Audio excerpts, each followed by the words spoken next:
every night and every day, every night and every day. Never forget to say La ilaha illallah. Never forget to say La ilaha illallah. Never forget to say La ilaha illallah.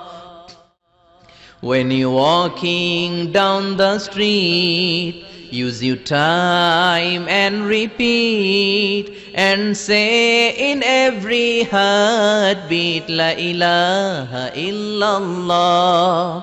When you're walking down the street, use your time and repeat and say in every heartbeat La ilaha illallah. লিল্লাহি তাকবীর। আল কোরআনের আলো, আল কোরআনের আলো। আল্লাহ মহান আল্লাহ সুবহানাহু ওয়া তাআলার দরবারে লাখো কোটি শুকরিয়া জানাচ্ছি যে এই চমৎকার সৃষ্টি ডক্টর মিজানুর রহমান হাফিজাহুল্লাহ এক নজরে কোরআন at a glance of holy কোরআনের শুভ উদ্বোধন আমরা পর্যবেক্ষণ করছি। আজকের এই চার দেয়ালের ভেতরে এই অনবদ্য সৃষ্টিটি সারা পৃথিবীর বাংলা ভাষাভাষীদের হাতে পৌঁছবে, এটিই হচ্ছে আমাদের আশা এবং প্রত্যাশা। আমরা অনেক অনেক মোবারকবাদ জানাচ্ছি এই আয়োজনকে রাঙিয়ে তুলবার জন্যে নিজেদের সময়কে স্যাক্রিফাইস করে যারা এসছেন। অনেক অনেক শুভকামনা আপনাদের সবার জন্যে। মাশা আল্লাহ, জাযাকাল্লাহ, হায়াকাল্লাহ, বারাকাল্লাহ। অনেক অনেক ধন্যবাদ সম্মানিত অতিথি আপনাদের। বিসমিল্লাহ ওয়াসসালাতু ওয়াসসালামু আলা রাসূলিল্লাহ ওয়া বা'দ। আমরা আল্লাহর দরবারে শুকরিয়া আদায় করছি যে আল্লাহ তাআলা আজকে আমাদেরকে এই এক নজরে কোরআন বইয়ের বুক লঞ্চিং সেরিমনিতে হোটেল শেরাটনের এই বলরুমে একত্রিত হওয়ার সুযোগ করে দিয়েছেন। আমরা পড়ছি আলহামদুলিল্লাহ। প্রতিশ্রুতিশীল প্রকাশনা সংস্থা সত্যায়ন প্রকাশনকে আমি অন্তরের অন্তঃস্থল থেকে মোবারকবাদ জানাতে চাই এরকম চমৎকার একটি প্রোগ্রামের আয়োজন করবার জন্য এবং দেশের প্রথিতযশা আলিমী দ্বীন শিক্ষাবিদ সবাইকে একটা প্ল্যাটফর্মে একত্রিত করবার জন্য। আজকের প্রোগ্রামে আপনারা যারা উপস্থিত হয়েছেন আমি আপনাদের সবাইকে অন্তরের অন্তঃস্থল থেকে শুভেচ্ছা জানাতে চাই। আজকের প্রোগ্রামে উপস্থিত হয়েছেন এদেশের প্রথিতযশা আলিমী দ্বীন, শিক্ষাবিদ, সাহিত্যিক, কবি, সামাজিক, ধর্মীয় এবং রাজনৈতিক নেতৃবৃন্দ সহ পুরো সত্যায়নের টিম। আমি আপনাদের প্রত্যেককে আবারও আন্তরিক মোবারকবাদ এবং অভিনন্দন জানিয়ে শুরু করছি। প্রিয় সুধী, আল্লাহর দরবারে শুকরিয়া যে এরকম একটি বড় কাজ আমরা শেষ করতে পেরেছি। আল্লাহ তাআলা আল কোরআন আল কারীমকে তিনি গোটা বিশ্ববাসীর জন্য রিমাইন্ডার বা হেদায়েত করে প্রেরণ করেছেন। মুসলিম অমুসলিম নির্বিশেষে আমরা অনেক সময় এই ব্যাপারটিকে এভাবে প্রেজেন্ট করি না। আমাদের সবারই এভাবে প্রেজেন্ট করা দরকার যে এটা হচ্ছে কোরআনটা এমন একটা গ্রন্থ যেটা সবার জন্য, for the entire universe, for the entire human being. এবং এই কথাটা আল্লাহ খুব স্পষ্টভাবে বলেছেন যে এই কোরআন হচ্ছে যিকরা লিল আলামিন, এটা হচ্ছে reminder for the entire universe. সবার জন্য এখানে রিমাইন্ডার আছে, উপদেশ আছে,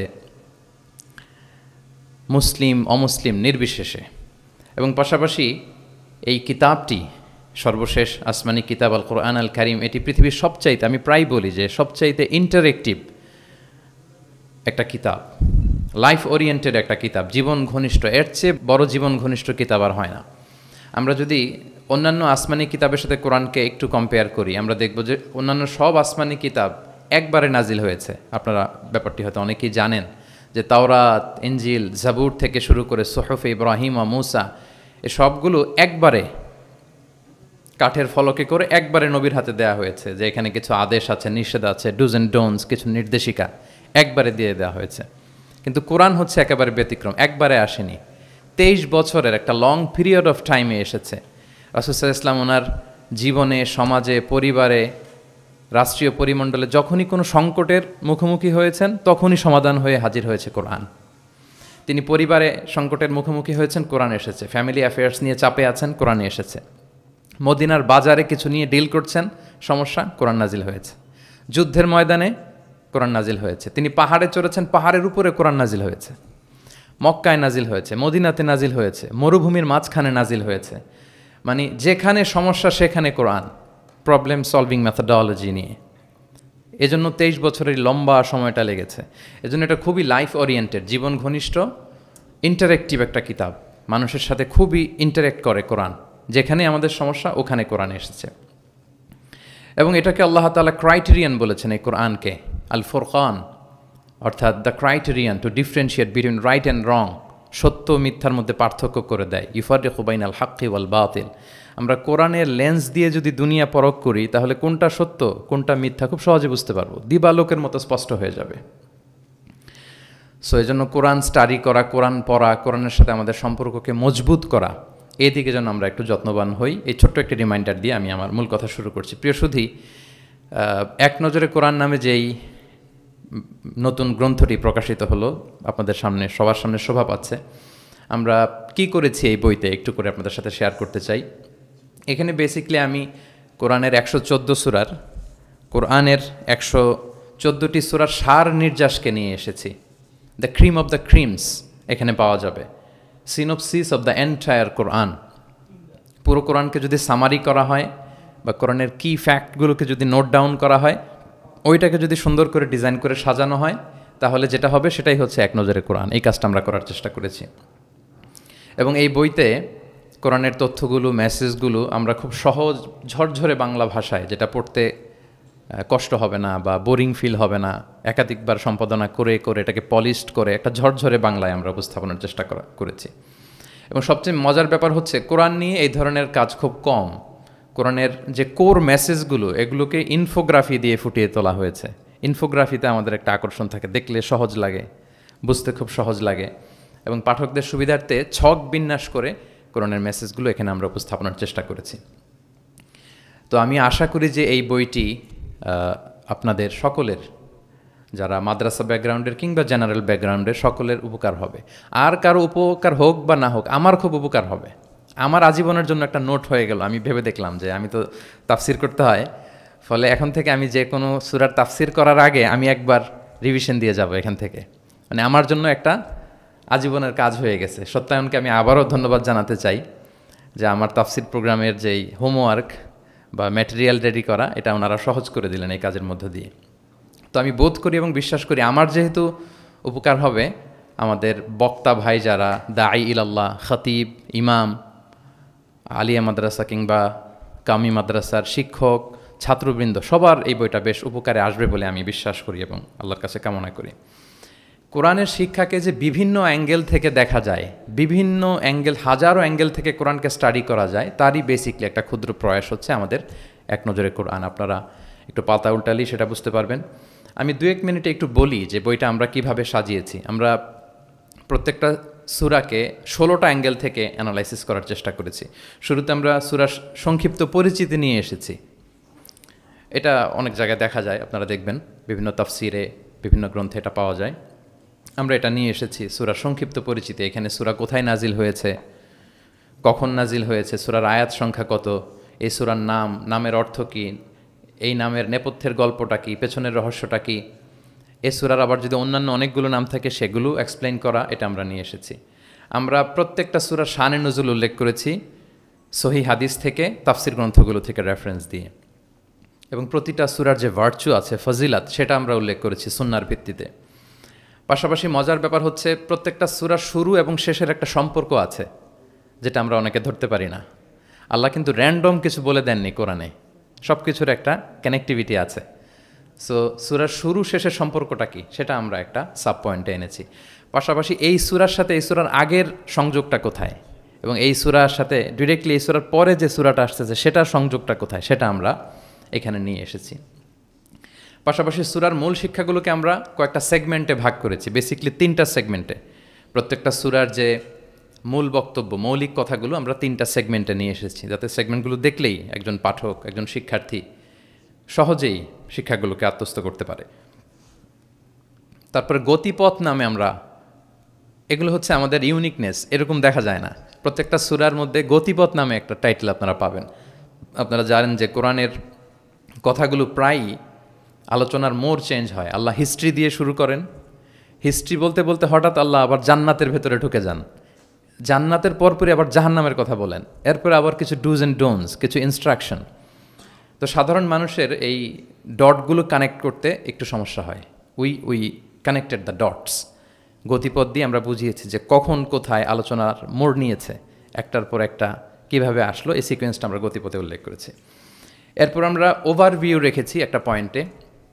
ওভারভিউ হচ্ছে সূরার আয়াত ভিত্তিক বা রেঞ্জ ভিত্তিক এই সূরাতে কী নিয়ে আলোচনা করা হয়েছে তার সার নির্যাস। সূরা যত বড় হোক 10টা কলামে আমরা নিয়ে এসেছি। যেমন সূরা বাকারা অনেক বড় সূরা, 286টা আয়াতের সূরা, কিন্তু 10টা কলামে যদি আপনি দেখেন এন্টায়ার সূরা বাকারাতে কী আছে সার নির্যাস আমরা এখানে উল্লেখ করেছি। এরপর মেজর থিম উল্লেখ করেছি। বিভিন্ন বিষয় নিয়ে প্রতিটি সূরাতে আলোচনা হলেও কিছু ফোকাসড পয়েন্ট থাকে একটা সূরার, সেগুলোকে আমরা মেজর থিমে এনেছি। এরপর আমরা সেন্ট্রাল থিম রেখেছি, একটা সূরার কেন্দ্রীয় আলোচ্য বিষয় কি। এই বইয়ের কাজ করতে যে সবচেয়ে বেশি কষ্ট হয়েছে আমার এই সেন্ট্রাল থিম বের করতে, কারণ একটা বড় সূরার সেন্ট্রাল থিম নিয়ে আসা অনেক জটিল। আমি যদি আমার এই জার্নিটার সামান্য একটু আমি কয়েক সেকেন্ডে শেয়ার করি। লেটস সে সূরা বাকারার সেন্ট্রাল থিম আমি কীভাবে বের করেছি। 286টা আয়াত, এই 286 আয়াতের মধ্যে এক কথায় সূরা বাকারার কেন্দ্রীয় আলোচ্য বিষয় কি আমরা কিভাবে বুঝব। আমরা সূরা বাকারার সেন্ট্রাল থিম লিখেছি চেঞ্জিং দ্য লিডারশিপ। বাকারার সেন্ট্রাল থিম হচ্ছে বেসিক্যালি নেতৃত্বের পরিবর্তন। তাগায়ুরুল কিয়াদা মিন বানি ইসরাইল ইলা বানি ইসমাইল। বনি ইসরায়েলিদের হাত থেকে ফ্ল্যাগ নিয়ে আল্লাহ বনি ইসমাইলিদের হাতে তুলে দিয়েছেন। এটা হচ্ছে সূরাতুল বাকারা। এবার আপনাদেরকে একটু ভিতরে নিয়ে যায়। আমরা যদি সূরা বাকারা খেয়াল করি দেখবেন যে শুরুতে ইয়া বানি ইসরাইল আযকুরু নি'মাতি আল্লাতি, শুধু বনি ইসরাইল তোমাদেরকে এই নিয়ামত দিয়েছি, এই দিয়েছি, সেই দিয়েছি, মানে ওদেরকে গ্লোরিফাই করা হয়েছে। ওরা অনেক বড় জাতি ছিল, অনেক বড় সভ্যতা ছিল, এটা বোঝা যাবে। মুসা আলাইহিস সালামের সাথে এই হয়েছে সেই হয়েছে। এগুলো বলতে বলতে খানিক পরেই আল্লাহ তাআলা কেবলা পরিবর্তনের ঘটনা আনলেন। তাহবিলুল কেবলা। কেবলা চেঞ্জ মানে হচ্ছে ক্ষমতার চেঞ্জ, কেবলা চেঞ্জ মানে গদি চেঞ্জ, কেবলা চেঞ্জ মানে সভ্যতার পরিবর্তন। এই কেবলা চেঞ্জের পরপরই দেখবেন এই উম্মার কথা শুরু। নামাজ, রোজা, জাকাত, অনেক নির্দেশিকা, ডুজ অ্যান্ড ডোনস। তার মানে ওই সভ্যতার পতন সেখানে হয়েছে, নতুন এক সভ্যতার উত্থান এখানে হয়েছে। Changing the leadership. আমরা জানি যে অ্যাব্রাহামিক ফেথ যে আমরা বলি, 3টা ধর্ম, ইসলাম, জুডাইজম অ্যান্ড ক্রিশ্চিয়ানিটি, এই 3 ধর্মের গোড়া যে মিলেছে ইব্রাহিম আলাইহিস সালামের এখানে, তাই তো? ইব্রাহিম আলাইহিস সালামের 2 সন্তান, ইসমাইল আলাইহিস সালাম, ইসহাক আলাইহিস সালাম। এটাকে যদি আমরা ইসমাইল ধরি, এটাকে যদি ইসহাক ধরি, তাহলে দেখেন এই ইসহাক আলাইহিস সালামের চ্যানেলে দুনিয়ার সব নবীরা এসেছে। সব নবী বলতে আমি বেশিরভাগ বোঝাচ্ছি, অলমোস্ট 99% নবী এই চ্যানেলে এসেছে। কিন্তু ইব্রাহিম আলাইহিস সালামের আরেক সন্তান ইসমাইলের চ্যানেলে কোনো নবী নেই, এটা নবী শূন্য একটা চ্যানেল। এবং সব নবীরা তাদের উম্মতের কাছে বলতো যে সর্বশেষ একজন নবী আসবে যিনি হবেন সবার সেরা, শ্রেষ্ঠ নবী। তো যেহেতু হাজার হাজার নবী ইসহাক, ইয়াকুব, ইউসুফ এই চ্যানেলে আসতেছে, তাদের একটা ধারণা ছিল ওই যে সর্বশেষ নবী, শ্রেষ্ঠ নবী, উনিও এই চ্যানেলেই আসবেন, সবার এটা বদ্ধমূল। আর এই চ্যানেলটাকে তারা বলতো নবী শূন্য চ্যানেল। ইসমাইল আলাইহিস সালামের চ্যানেলে 1000 বছর ধরে কোনো নবী আসে না, সব নবী আসে এই চ্যানেলে। কিন্তু আল্লাহ তাআলা তাদের ধারণাকে নস্যাৎ করে দিয়ে সর্বশেষ নবীকে আল্লাহ তাআলা এই চ্যানেলে না পাঠিয়ে মুহাম্মদুর রাসূলুল্লাহ সাল্লাল্লাহু আলাইহি ওয়াসাল্লামকে তিনি ইসমাইল আলাইহিস সালামের চ্যানেলে পাঠালেন। ফলে লিডারশিপের চেঞ্জ হলো। এইভাবে আমরা সূরা বাকারার সেন্ট্রাল থিমকে আইডেন্টিফাই করেছি, চেঞ্জিং দ্য লিডারশিপ ফ্রম বানি ইসরাইল ইলা বানি ইসমাইল। রাসূল সাল্লাল্লাহু আলাইহি ওয়াসাল্লাম কিন্তু বনি ইসরাইল ছিলেন না, তিনি ছিলেন বানি ইসমাইল। এভাবে আমরা সেন্ট্রাল থিম বের করেছি। কজ অ্যান্ড ইফেক্ট নামে একটা, এগুলো আপনারা সোশ্যাল সায়েন্সের বিভিন্ন বইতে পাবেন। তাফসির গ্রন্থে সাধারণত আমরা আমাদের ক্লাসিক 83 বইগুলোতে দেখি না, কিন্তু আমরা কজ অ্যান্ড ইফেক্ট রেখেছি। প্রত্যেকটা সূরার একটা নির্বাচিত আয়াত থেকে একটা কারণ এবং এই কারণের প্রভাব। ওয়ালাউ আন্না আহলাল কুরা আমানু ওয়াত্তাকাউ লাফাতাহনা আলাইহিম বারাকাতিম মিনাস সামা। জনপদের অধিবাসীরা যদি ঈমান আনে এবং তাকে অবলম্বন করে তাহলে কি পাবে? বারাকাত। এটা হচ্ছে কজ, এটা হচ্ছে ইফেক্ট। লা ইন শাকারতুম লা আযীদান্না, এটা কজ, এটা ইফেক্ট। এইভাবে আমরা শুধু কজ অ্যান্ড ইফেক্ট দিয়ে 600 পৃষ্ঠার বই করা সম্ভব। তো আমরা প্রত্যেকটা সূরা থেকে একটা কজ অ্যান্ড ইফেক্ট এখানে উল্লেখ করেছি, জাস্ট একটা বিগিনিং হিসেবে। ইন ফিউচারে যদি আল্লাহ তাআলা আমাদেরকে তৌফিক দান করেন আমরা হয়তো কাজ করব। তারপর আমরা রিফ্লেকশন নামে, রিফ্লেকশন যেটাকে আমরা তাদাব্বুর বলি, তাদাব্বুরে কোরআন নামে একটা পয়েন্ট রেখেছি, ম্যাক্সিমাম একটা থেকে দুইটা তাদাব্বুর শেয়ার করেছি। এখানে আমাদের চিন্তার খোরাক আছে যে এই আয়াতের পেছনের গল্পটা কি, এখান থেকে আমাদের শিক্ষাটাকে আমরা সেখানে তুলে ধরবার চেষ্টা করেছি। কেস স্টাডি একটা পয়েন্ট রেখেছে, যেটা সাধারণত তাফসির গ্রন্থে আমরা দেখি না। কেস স্টাডি এটাও সোশ্যাল সায়েন্সের একটা টার্মিনোলজি। কেস স্টাডি হচ্ছে অতীতের কোনো ঘটনা প্রবাহকে কেন্দ্র করে ওটার উপর বেস করে বর্তমান এবং ভবিষ্যতের সিদ্ধান্ত নির্ধারণ করা, এটাই আমরা করেছি। অর্থাৎ কোরআনের লেন্স দিয়ে আমরা বর্তমানকে পরখ করবার চেষ্টা করেছি এই কেস স্টাডি পয়েন্টে। সবশেষে কিছু শব্দ জানতেই হয়, এরকম একটি পয়েন্ট রেখেছি যে কিছু শব্দ আছে এগুলোর অর্থ আমাদের জানতেই হয়। একেবারে রুট লেভেলে বাদাবিরা, মরুর বেদুইনরা এই শব্দ দিয়ে কী মিন করে, প্রফেটের টাইম এটা দিয়ে কী মিনিং হতো, আধুনিক আরবিতে এটা দিয়ে কী মিনিং করে, শুধু এইটার উপর 1000 পৃষ্ঠার বই করা সম্ভব। তো ফলে আমরা মাঝে মাঝে কিছু সূরায় কিছু শব্দ জানতেই হয় এই শিরোনামে কিছু কিছু কথা আলোকপাত করেছি। সো এইভাবে আমরা এক নজরে কোরআনটা সাজাবার চেষ্টা করেছি। প্রিয় সুধী, as a writer, as a author of the book, আমাকে যদি বলা হয় যে এটা কোন ধরনের বই, তাহলে আমি বলবো এটা একটা মাইন্ড ম্যাপিং বুক। আপনারা মাইন্ড ম্যাপিং বুকের কথা শুনবেন। এটা হচ্ছে, এই বইটাকে যদি আপনি পড়েন তাহলে কোরআনের শিক্ষাগুলো আপনার মাইন্ডে ম্যাপের মতো চলে আসবে। খুব ইজিলি আপনি এটা থেকে লেসন নিতে পারবেন এবং শেয়ার করতে পারবেন। তো বর্তমান সময়ের জন্য আমার কাছে মনে হচ্ছিল যে এরকম একটা কাজ দরকার। আমার কোরআনের একাডেমিক জার্নি শুরু হয়েছে 2008-এ। আল আজহারে আমি তাফসির নিয়ে ব্যাচেলর করেছি। তারপর মালয়েশিয়াতে আমি মাস্টার্স পিএইচডি করেছি কোরআনের উপর, হিউম্যান এমব্রায়োলজি, মায়ের পেটে বাচ্চার ভ্রূণ যে ডেভেলপ করে, নুতফা, আলাকা, মুদগা, দুজন সায়েন্টিফিক মুফাসসির তান্তাবি জাওহারি আর জাকলুল আন নাজ্জার, ওনাদের কম্পারেটিভ অ্যানালাইসিস করেছি। পিএইচডিতে human behavioural patterns in the holy Quran, মানুষের আচরণগত দিকটা কোরআন কীভাবে দেখে, এই যে আমাদের এক এক মানুষ এক এক আচরণ এক একভাবে রিয়্যাক্ট করি, এর পেছনের কারণটা কি, কোরআন কীভাবে দেখে, এটা নিয়ে আমার গবেষণা ছিল। তো ফলে বর্তমান সময়ে আমি দেখলাম যে এরকম মাইন্ড ম্যাপিং বুকের খুব দরকার। এখন দেখবেন যে মানুষের সময় খুব কম, all are rushing, super busy, সময় নাই হাতে। এখন মানুষ ভিডিও দেখে না। আমি 2 বছর আগে একটা প্রফেট সিরিজ করেছিলাম 25 জন নবীর জীবনের উপর, খুবই ওয়েল ডকুমেন্টেড ম্যানারে, একাডেমিক ওয়েতে। তো এটার ভিউ খুব একটা নাই, এগুলো দেখতে চায় না মানুষ। মানুষ খুব বিজি। এখন কি দেখে জানেন? আমি বলে দিই, রিলস দেখে, রিলস, তাই না? রিলসে এই 1 মিনিট, 1.5 মিনিট, 2 মিনিট সে তার জিনিসটা পেয়ে যায়। হতে পারে নলেজ, হতে পারে কোনো ইনফরমেটিভ ভিডিও, অথবা এন্টারটেইনমেন্ট, রিলসে মানুষ। তো আমি ভাবলাম যে এখনকার মডার্ন সোসাইটির কথা যদি বলি, আমরা কালচারাল এলিট বলে যাদেরকে একটু বাঁকা চোখে কথা বলি, এদের কাছে যদি আমাকে কোরআন পৌঁছাইতে হয়, এরকম মাইন্ড ম্যাপিং একটা বুক দরকার। তো সেই চিন্তা থেকে আমাদের কয়েক বছরের পরিশ্রম, আল্লাহ তাআলা দয়া করে আলোর মুখ আজকে আমরা দেখেছি, বইটা আলোর মুখ দেখেছে আলহামদুলিল্লাহ। সেই চাহিদা মাথায় রেখে, মানুষের যে চাহিদা, এটা মাথায় রেখে আমরা বইটাকে ডিজাইন করেছি। আমাদেরকে অনেকে প্রশ্ন করেন, শায়েখ আপনি তো কোরআন নিয়ে অনেক ইন্সপায়ার করেন, তো কোরআন যে পড়তে বসি, অনুবাদ পড়লে অনেক সময় বুঝি না। সাধারণ মানুষ আসলে বুঝে না যে হঠাৎ আল্লাহ এটা বলে, এরপরে এটা বলে। আমার আম্মাই এই কথা বলে আমাকে শুনে, শায়েখ আহমদুল্লাহকে শুনে, এরকম কোন আলেম কি বলতেছে আমার আগে আমার আম্মার কাছে পাওয়া যায়। ওই যে ইউটিউব থাকে, খালি দেখতে থাকে কার কি আলোচনা আসলো। আর কোরআনটা পড়ে, তো আম্মা আমাকে মাঝে মাঝে বলে যে বাবা, সূরা ইউসুফে হঠাৎ এটা বলতে যে আবার এটা কেন বলল।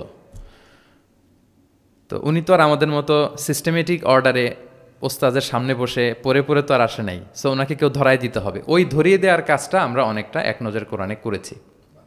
ফলে আমরা কোরআনের কোনো সূরার অনুবাদ পড়ার আগে, তাফসির পড়ার আগে, আমরা যদি এক নজরে কোরআন থেকে ওই সূরাটা একটু পড়ে নেই, আমার মনে হয় যে খুব সহজে আপনি সূরাটা ধরতে পারবেন। লেটসে আপনি প্ল্যান করেছেন এই রমাদানে আমরা সূরা ইয়াসিন, এই রমাদানে সূরা ইয়াসিনের বঙ্গানুবাদটা পড়ব, সূরা ইয়াসিনের তাফসির আমরা পড়ব তাফহিম থেকে, জিলাল থেকে, ইবনে কাসির থেকে, যে কোনো হোয়াটএভার ইট ইজ। আপনি সূরা ইয়াসিনের অনুবাদ এবং তাফসির পড়ার আগে যদি এক নজরে কোরআন থেকে জাস্ট 5 পৃষ্ঠা একটু পড়ে নেন, আপনি আগে থেকেই বুঝে যাবেন এই সূরায় কি কি আছে, কি কি বলা হচ্ছে, সেন্ট্রাল থিম কি, মেজর থিম কি, সার নির্যাসটা কি সূরা ইয়াসিনের, এখানে আপনি পেয়ে যাবেন। এরপর আপনি অনুবাদ পড়েন, সহজ, you will get an overall idea, সহজ হবে আপনার জন্য ইনশাআল্লাহ বিইذنিল্লাহ। তো আমি কয়েক বছর আরব বিশ্বে পড়াশোনা করেছি, আল আজহার ইউনিভার্সিটিতে, ওয়েস্টার্ন ওয়ার্ল্ডেও আমাদের বিভিন্ন লাইব্রেরিতে ভিজিট করার সুযোগ হয়েছে। তো ওখানে আমি দেখতাম যে খুব সুন্দর সুন্দর বই, অনেক সুন্দর বাইন্ডিং, ছাপা ভালো, পৃষ্ঠা ভালো, কালারফুল। মোস্ট রিসেন্টলি আমি একটা বই পড়ছি, মিরাজ মহিউদ্দিন নামে একজন Egyptian scholar, Harvard graduate, revelation নামে, অনেকে হয়তো দেখে থাকবেন। এত চমৎকার বই সিরাতের উপর আমি আমার পুরো জীবনেতে দেখিনি। হার্ভার্ড গ্রাজুয়েট সে, এমনভাবে সে সিরাতটাকে মানে ভিজুয়ালি প্রেজেন্ট করেছে, অবাক করা। তো আমার খুব ইচ্ছে ছিল যে ওয়াই নট বাংলাদেশে আমরা আমাদের এই পাবলিকেশন ইন্ডাস্ট্রি থেকে এরকম বই কেন হয় না। তো যেই প্রকাশকের সাথেই কথা বলি ওনারা বলে যে শায়েক আপনি তো জানেন না এই দেশে মাথার চেয়ে পায়ের দাম নাকি বেশি। তাই আমি বললাম এটা আবার কি জিনিস? বলে যে পায়ে তো জুতা পরে, মানুষ জুতা কেনার জন্য অ্যাটলিস্ট 2000 টাকা বাজেট রাখে, মানে 2000 টাকার কমের নিচে নাকি জুতা হয় না এই দেশে ভালো জুতা। তো বলে যেই লোক 2000 টাকা দিয়ে জুতা কিনবে পায়ের জন্য, সে বই খুঁজে 600 পৃষ্ঠার বই হইতে হবে, দাম হইতে হবে 500 টাকার নিচে। তো এই ব্যাপারটা যৌক্তিক, আমাদের মধ্যে ওই কালচারটা গড়ে ওঠেনি। তো আমি আবারও সত্যায়ন প্রকাশনকে ধন্যবাদ জানাতে চাই। ওনাদের সাথে অনেক মিটিং করে অনেকভাবে বুঝিয়ে আমি ওনাদেরকে রাজি করেছি এবং ওনারাও অ্যাগ্রি করেছেন যে না শাক আপনি যেভাবে গাইড করবেন ওভাবেই আমরা বইটা করব। আপনারা দেখবেন যে 608 পৃষ্ঠার একটা বই, হার্ড কাভার, 4 কালারের কম্বিনেশন এবং মেট যে আর্ট পেপার, পুরো আর্ট পেপারে এই 608 পৃষ্ঠার বইকে আমরা এনেছি। তো আমার কাছে মনে হয় যে মডার্ন সোসাইটিতে আমাদের ইসলামের দাওয়া বা মেসেজগুলো পৌঁছাতে হলে আমাদের স্ট্র্যাটেজি একটু পাল্টাতে হবে। যেভাবে তাদের কাছে রিচ করা যায়, পৌঁছা যায়, আমাদের কন্টেন্ট যেমনি ভালো হইতে হবে, পাশাপাশি আমাদের বাধাই, আমাদের কাভার দেখলেই যাতে ভালো লাগে। আমার মনে হয় যে এই বইটা কেউ দেখে একটু নাড়াচাড়া করলেই সে এটা কালেক্ট করতে চাইবে। তো আমার তো আরও কয়েকটা পাবলিক ইভেন্ট আছে, আমি তো বিভাগীয় পর্যায়ে প্রোগ্রাম করছি, আমার ময়মনসিং এবং রাজশাহী বিভাগের প্রোগ্রাম বাকি। তো আমি সেখানেও আহ্বান জানাবো যে আপনারা কাইন্ডলি বইমেলায় যাবেন, যে বইটা শুধু দেখবেন, আমি কিনতে বলবো না কাউকে। তো এটার দাম যেহেতু একটু বেশি হয়ে যাচ্ছে, আমি প্ল্যান করতেছি যে আমাদের তো কিছু শুভাকাঙ্ক্ষী ভাই বন্ধু আছে, তাদেরকে বলবো যে কিনে কিনে বিতরণ করবেন। এলাকার কোনো ইমাম, খাতিব, কোনো বক্তা যেন বাকি না থাকে। কেউ না পেলে আমার সাথে যোগাযোগ করবেন, আমি নিজ টাকায় এটা বিতরণ করব। যদি আল্লাহ তাআলা এই ওসিলা যদি আমাদেরকে কবুল করে, এটাই আমাদের জন্য অনেক বড় সৌভাগ্য। সবশেষে আপনারা অনেক ব্যস্ত মানুষ, এমন এমন অল আর লাইক স্টার্স, এখানে নুজুম, দেশ বরেণ্য এতগুলো পাবলিক ফিগার, এত প্রথিতযশা আলেমে দিন, সাহিত্যিক, বুদ্ধিজীবীদেরকে এক প্ল্যাটফর্মে আনা এটা অনেক কঠিন। তারপরেও আপনারা শুধু কোরআনের দিকে চিন্তা করে আপনারা সময় বের করে এসেছেন। আপনারা আমার অন্তরের অন্তঃস্থল থেকে শুভেচ্ছা জানবেন, ভালোবাসা জানবেন। আপনাদের সবাইকে আমি আবারও শুভেচ্ছা জানাচ্ছি, সত্যায়ন প্রকাশনকে শুভেচ্ছা জানাচ্ছি এবং আল্লাহ তাআলার কাছে এই ছোট্ট অ্যাপিলটুকু, দোয়াটুকু আল্লাহর কাছে করে যে রব্বানা তাকাব্বাল মিন্না ইন্নাকা আনতাস সামিউল আলিম ওয়া তুব আলাইনা ইয়া মাওলানা ইন্নাকা আনতাত তাওয়াবুর রহিম। সাইয়েদনা ইব্রাহিম আলাইহিস সালাম ওনার সন্তান ইসমাইলকে নিয়ে যখন কাবা বানালেন, এই দোয়াটা করেছিলেন যে আল্লাহ আপনি কবুল করুন। আজকের এই বুক লঞ্চিং সেরিমনিতে আল্লাহর কাছে এই দোয়াটুকুই করে যে আল্লাহ আপনি মেহেরবানি করে এই কাজটুকু আপনি কবুল করুন। হাদা মা ইনদি ওয়াল ইলমু ইনদাল্লাহি আলাইহি তাওয়াক্কালতু ওয়া ইলাইহি উনীব। আসসালামু আলাইকুম ওয়া রাহমাতুল্লাহি।